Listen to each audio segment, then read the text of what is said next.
It started with a car crash. A young woman, barely 20, who everyone in Izena's church had known. One Sunday, after Pastor Izena laid his hands on her and declared her blessed beyond measure, she drove off to visit her family and never made it back alive. Her car flipped on a quiet road, bursting into flames, and she was gone. The congregation was shaken.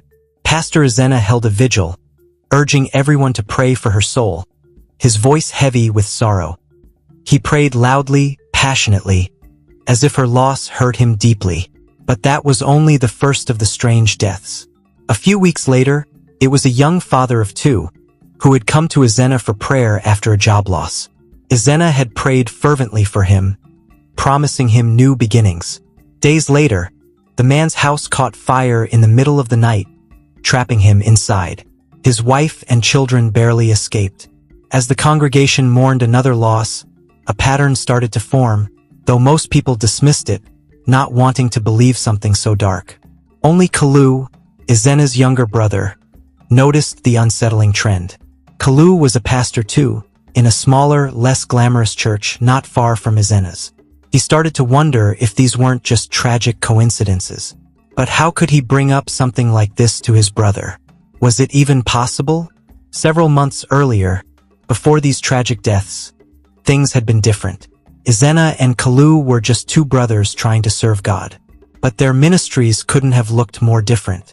While Izena had his sights set on growing his church into a megachurch, Kalu was content with his small but steady congregation, focusing on preaching the gospel and helping those in need.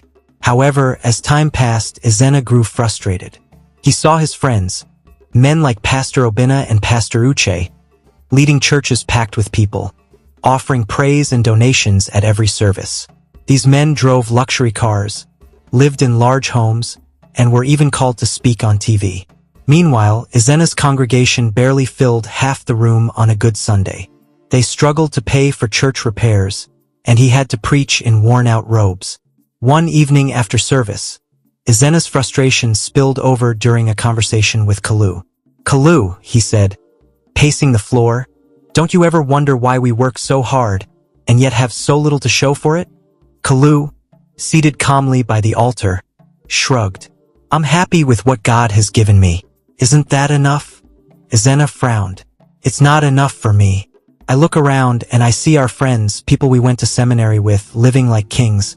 They have thousands flocking to hear them preach. Why shouldn't we have that?" Kalu shifted uncomfortably.